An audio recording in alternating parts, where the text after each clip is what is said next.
এর নবীর উম্মতের দল, তোমাদেরকে একটা ঘটনা বলে বুঝা যায়। আল্লাহর নবী মুহাম্মদুর রাসূলুল্লাহ সাল্লাল্লাহু আলাইহি ওয়াসাল্লামের এক সাহাবী, আল্লাহ রাসূল সাল্লাল্লাহু আলাইহি ওয়াসাল্লামের এক শিশু সাহাবী হযরতে তালহা রাদিয়াল্লাহু তাআলা আনহু, আল্লাহর নবী মুহাম্মদুর রাসূলুল্লাহ সাল্লাল্লাহু আলাইহি ওয়াসাল্লাম যখন উহুদের যুদ্ধে আল্লাহর নবী মুহাম্মদুর রাসূলুল্লাহ সাল্লাল্লাহু আলাইহি ওয়াসাল্লাম দান মোবারক শহীদ হয়েছিলেন। আল্লাহর নবী গর্তের ভিতরে পড়ে রয়েছিলেন অসুস্থ অবস্থায়। আল্লাহর নবী মুহাম্মদুর রাসূলুল্লাহ সাল্লাল্লাহু আলাইহি ওয়াসাল্লাম সেখানে পড়ে থাকা অবস্থায় সাহাবায়ে কেরাম আমার নবীর খোঁজ খবর নিতেছিলেন। এমন তো অবস্থায় আল্লাহর নবী মুহাম্মদুর রাসূলুল্লাহ সাল্লাল্লাহু আলাইহি ওয়াসাল্লাম সাহাবায়ে কেরামদেরকে ডাক দিয়ে বলতেছে, ও আবু বকর, ও ওমর, তাকা দেখো, আমি নবীর চিন্তা তোমাদের করা লাগবে না। আমি নবীর দান মোবারক শহীদ হয়েছে, এই চিন্তা তোমাদের করতে হবে না। তাকা দেখো, উহুদের প্রান্তে প্রান্তে বিভিন্ন জায়গায় সাহাবায়ে কেরামের লাশ পড়ে রয়েছে, সাহাবায়ে কেরাম রক্তাক্ত হয়েছে। যাও যাও, সাহাবায়ে কেরামদেরকে তুলে নিয়ে আমার সামনে নিয়ে আসো। ও আবু বকর যাও, ও ওমর যাও।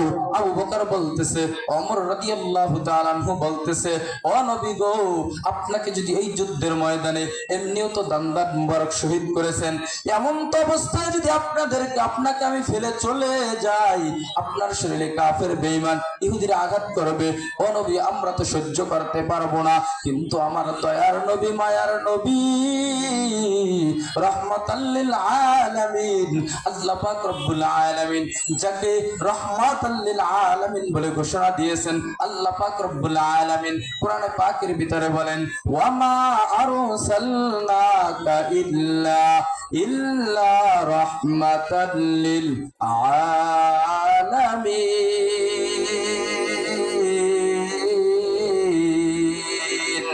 কালামে জিন্দা কুরআনে হাকিম তাকাসারাত আনহু ইফহামুর রিজালি বাখা কুরআন কালামুল্লাহ বশন কদিমাস্তি নঈন।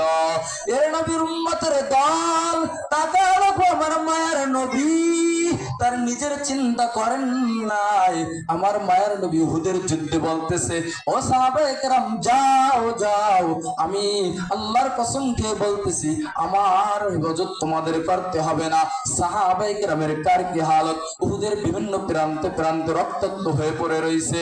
আল্লাহর নবী মুহাম্মদুর রাসূলুল্লাহ সাল্লাল্লাহু আলাইহি ওয়াসাল্লাম এই কথা বলা মাত্র আবু বকর ওমর বলে, ও পয়গম্বর, আপনার যদি কিছু হয় আমরা তো বাঁচতে পারবো না। তবে হ্যাঁ নবী, আপনি বলতেছেন যেহেতু আমরা যাইতেছি অন্য সাহাবায়ে কেরামের খোঁজ খবর নেওয়ার জন্য। এদিক থেকে যখন হযরত আবু বকর ওমর ওসমান আল্লাহর রাসূলের সংরক্ষিত সাহাবায়ে কেরাম আল্লাহর রাসূলকে ছেড়ে যখন চলে যায়, এদিক থেকে দেখে ইহুদি বেঈমান গুলো দেখতেছে মুহাম্মদুর রাসূলুল্লাহ সাল্লাল্লাহু আলাইহি ওয়াসাল্লাম একা একা গর্তের ভিতরে পড়ে রয়েছে। আল্লাহর নবীকে কেউ হেফাজত করতে আসেন নাই। এমন তো অবস্থায় চারদিক থেকে ইহুদিরা আমার নবীর শরীরে তীর মারতেছিল।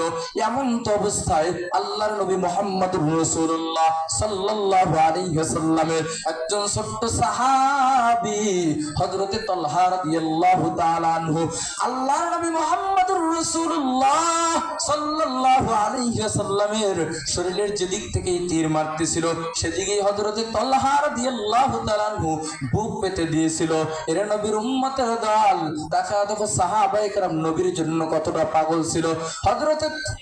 হযরতে তালহা রাদিয়াল্লাহু তাআলা আনহু আমার মায়ার নবীর তীরকে ঠেকাইতে গিয়া হযরত তালহা রাদিয়াল্লাহু তাআলা আনহুর শরীরে একটা নয় দুইটা নয় 70টা তীর আমার মায়ার নবীকে রক্ষা করতে গিয়া হযরতে তালহা রাদিয়াল্লাহু তাআলা আনহুর শরীরে 70টা তীরের আঘাত লাগিয়ে নিয়েছেন। পারবো আমরা এই ত্যাগ স্বীকার করতে? কখনো না।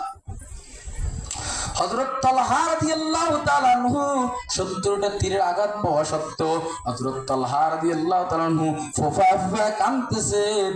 আর মায়ার নবী বলতেছে, ও তালহা কেন কান্না করতেছো? তোমার কি বেশি ব্যথা